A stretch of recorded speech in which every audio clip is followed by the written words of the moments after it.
Sinner salta la Coppa Davis. L'Italia si presenta senza il suo numero 2, ma con la rosa pronta a parlare sul campo.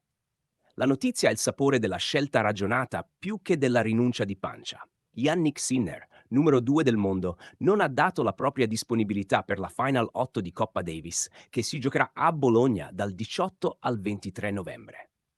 La decisione, formalizzata e spiegata dallo stesso giocatore e ripresa dalla federazione, arriva nel pieno di un calendario fitto per l'azzurro e riapre il dibattito tra priorità individuali e impegni di squadra. Quest'anno io e il mio team abbiamo deciso così. È stata una scelta non semplice, ha detto Sinner, rimarcando come la settimana della Davis coincida con una fase di preparazione che lui preferisce dedicare al rush finale della stagione e alla programmazione verso il 2026. Dopo le ATP Finals di Torino, l'obiettivo è partire col piede giusto nel 2026 in Australia. Una settimana sembra una banalità, ma non lo è, perché in quei giorni fai una preparazione lunga. È un ragionamento che mette al centro la gestione fisica e mentale di un top player nella fase conclusiva dell'anno. La federazione e il capitano Filippo Volandri hanno preso atto della scelta con parole misurate ma non banali. Volandri ha comunicato ufficialmente che Yannick non ha dato la sua disponibilità per il 2025. La Coppa Davis è e resterà sempre casa sua. E sono certo che Yannick tornerà presto a far parte della squadra, sottolineando al contempo la fiducia verso il gruppo convocato e la possibilità regolamentare di effettuare cambi nella rosa fino alle ore 11 del giorno precedente l'inizio delle partite della Final 8. Il presidente della Federtennis, Angelo Binaghi, ha parlato di decisione comprensibile ma dolorosa, ricordando il valore simbolico della maglia azzurra e il contributo che Sinner ha dato al movimento. Parole che hanno un tono di rimpianto rispettoso, ma anche di centralità del collettivo.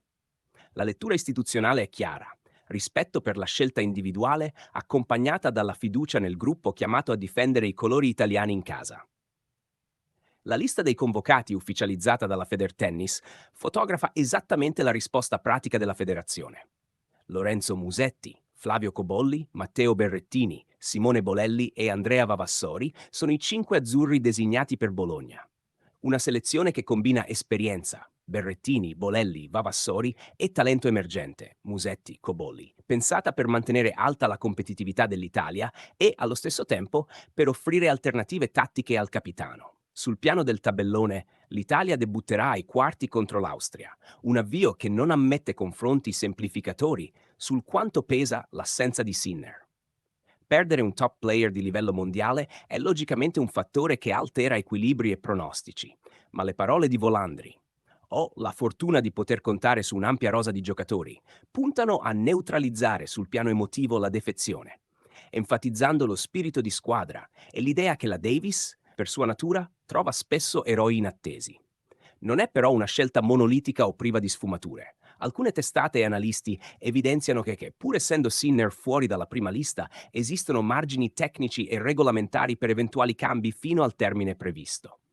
Resta quindi aperta la porta, piccola ma esistente, a possibili aggiornamenti in extremis, anche se le dichiarazioni ufficiali lasciano intendere che la sua posizione si sia definitivamente orientata verso il forfeit. Il contesto sportivo spiega il perché della scelta. Il calendario di Sinner, nelle settimane immediatamente successive, coincide con appuntamenti di grande peso per la sua stagione individuale, ATP 500 di Vienna, il Paris Masters 1000 e soprattutto le ATP Finals di Torino, eventi che incidono sulla classifica, sul rendimento finale dell'anno e sulla preparazione in vista del 2026.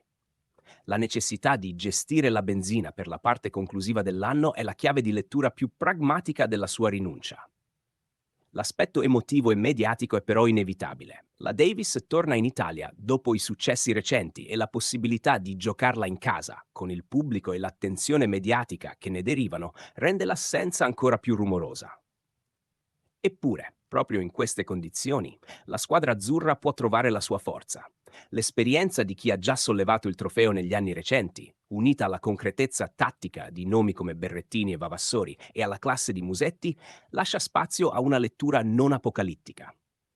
Volandri e la federazione spingono sulla narrativa della continuità e dell'unità, richiamando il collettivo a essere protagonista.